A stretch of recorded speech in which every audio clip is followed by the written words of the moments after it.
Hi guys, and welcome to Techfurb.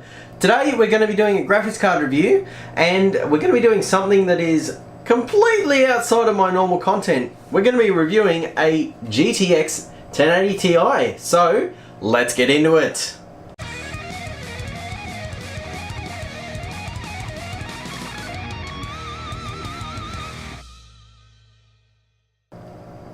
Okay, so we've got the GTX 1080 Ti from a mate. Now, I'll just cover his system briefly. He runs an 1800X, not overclocked. It is running at stock. He's got a Corsair, I think it's a H100i water cooler. It's a pretty high-end cooler. And one stick of RAM, so 16 gigabytes of DDR4. More on how that crippled his performance later. And not really much else noteworthy. It has a 1080 Ti, it's X370 board, you know, all the hallmarks of a high-end system basically. So he also runs a pretty high-end monitor, 3440 by 1440p, so ultra-wide, I think I call it 3K gaming or some shit like that. And does 100 Hz. It's a great monitor, it's sitting over there, it's ginormous. I will do benchmarking with that in a later video. But the point of this video is I didn't want to mimic everyone else's review on this product.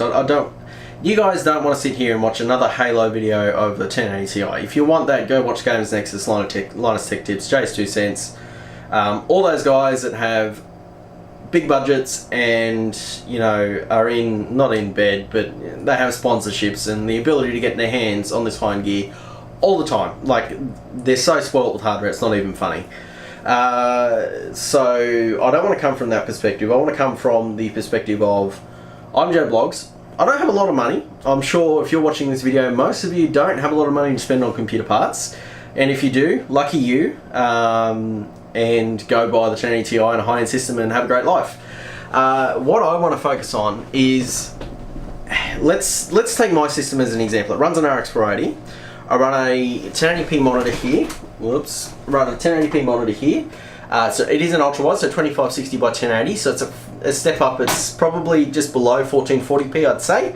And you know, my RX 480 does a half-decent job of running this panel. I'm pretty happy with it. So what I wanted to know is, if I were to go and buy this 1080 Ti and drop it straight in my system, would I notice a performance difference?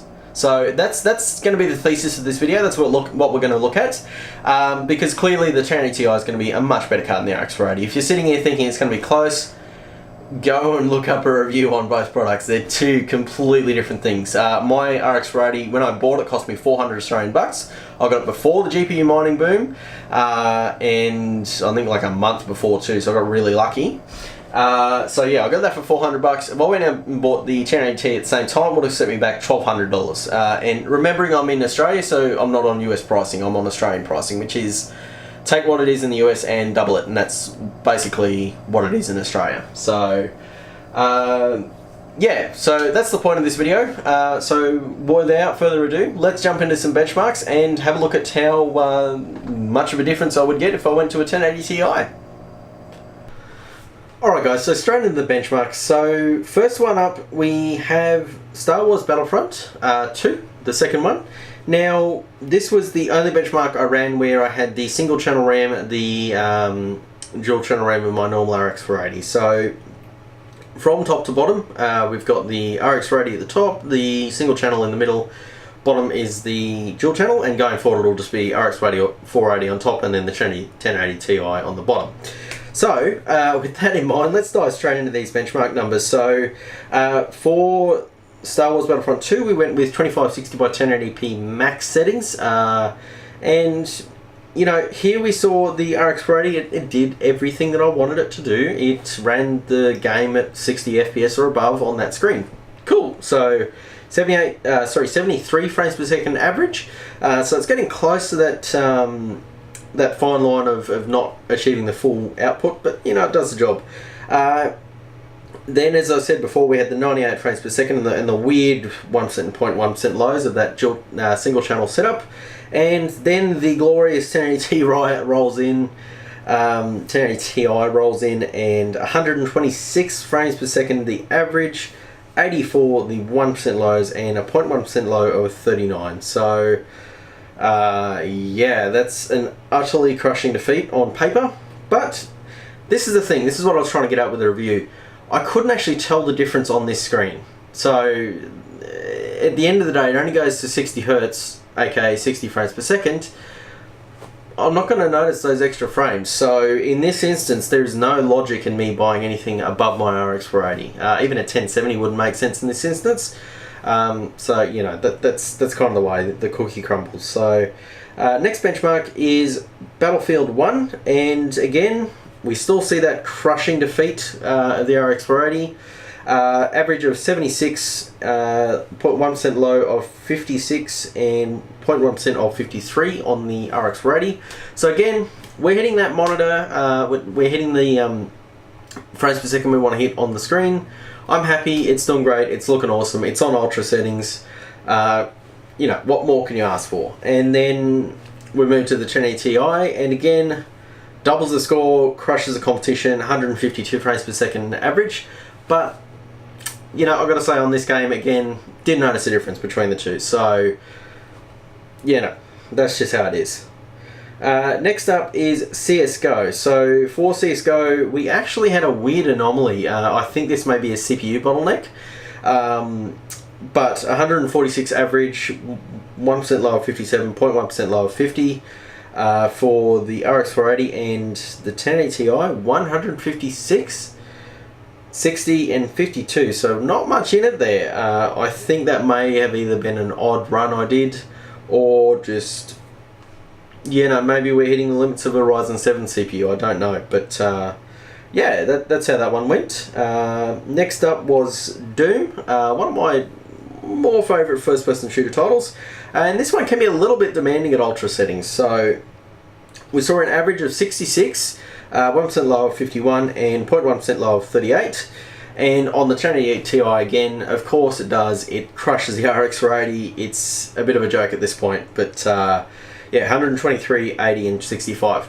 However, I will say, in Doom, it was one of the few titles that I noticed the difference between the RX 480 and the 1080 Ti. So, because Doom is such a fast-paced game, the second you're not running at your monitor's maximum resolution, you're going to notice it. So I actually did see a little bit of a difference between the two, but nothing that was just earth-shattering. It was better on the 1080 Ti, but not that much better. So yeah, so that's a bit of a positive result. And then we will move on to 3D Mark time. Whoa. That's, apologies, I've gone way too quick there.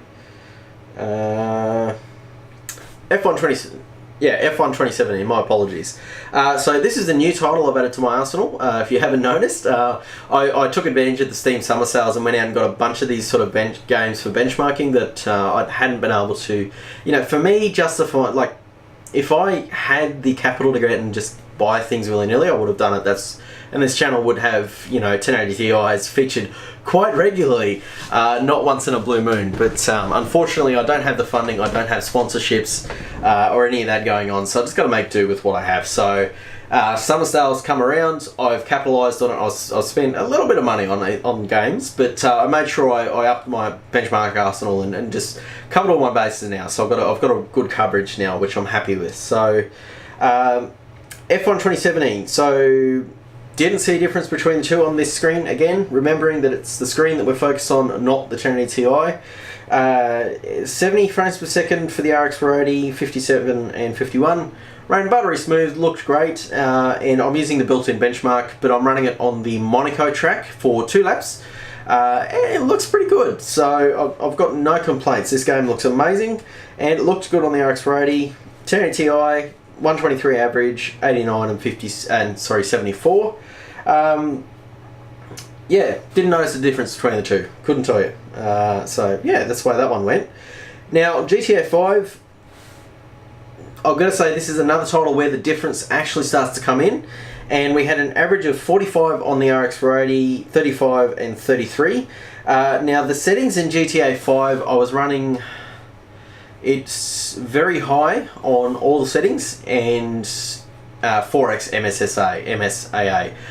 It seems to really, like, if you put it on the absolute top settings of this game, even the 1080 Ti struggles with it, which is weird. So, but yeah, that's the way the cookie crumbled. The 1080 Ti only got 87. Only got, that's a weird thing to say. But yeah, 87 frames per second, 60 and 54 on the 1080 Ti. So, I did notice a difference in that game, and this is one of the examples where it would make sense to upgrade my graphics card, so it was nice to have that result. Next we have Project Cars, another new game I've added, and this game, it's not Project Cars 2, it's the first one, but it's still quite relevant, it's still quite intensive, and the settings I run are max on everything except for MSAA. I just run it at the MSAA setting, because if you go up higher, I just found that it unnecessarily lagged out the computer. Don't know why, it's just maybe a weird quirk of that game. So the result we saw in this case was 80 frames per second on the RX 480, that's the average, 64 and 61, so, you know, above the resolution. Couldn't tell you the difference again, looked good on both. 1080 Ti, 107 average, fantastic, getting above that 100 frames per second, awesome, happy days. But yeah, again, at this lower resolution, I'm not telling the difference between the two. I don't have a high refresh rate monitor to take advantage of the 1080 Ti. So yeah, now current gen, finally, you know, having a couple of titles that are actually from the last 12 months, or give or take 12 months. It's a relevant title still. Ghost Recon Wildlands. So you see this a lot in the other videos. I'm pretty happy that I picked up this benchmark tool. And I gotta say, there was a difference. You could notice it. And, you know, RX 480, 8 gig, 30 frames per second on ultra settings. So this card's showing its Achilles heel in this game. And the 1080 Ti crushes it, hits only 61 frames per second again, which is odd. I would expect this game to... I would have expected to get a higher frame rate, but maybe this, it's because it's a newer title, the 1080 Ti is just not crushing it as hard as it would, and it is also on ultra settings. If you go from ultra, the difference between high and ultra settings in terms of quality is very minimal, but the difference in performance gains is astronomical. It's ridiculous how much performance you give up to run at ultra settings. So yeah, so victory for 1080 Ti has some relevance. Did notice the difference between the two in that case. So yeah, I've done it again. Okay, last gaming benchmark, Watch Dogs 2. This one's been in my arsenal for a while, and we have an average of 38, 1% lows of 26 and 16 on the RX 480, and on the 1080 Ti we had 75, 55 and 36, I believe that says, and you know what, that was pretty good. I was pretty happy with the effort on this one, and yeah, I saw a difference. So, you know, these higher end titles, again, it's on max settings, but we are seeing a difference, which is good to see. So that's the gaming benchmarks. Now I might do a bit of a wrap up on just gaming benchmarks here, and then we'll move on to the next parts. So what I found overall as a whole experience,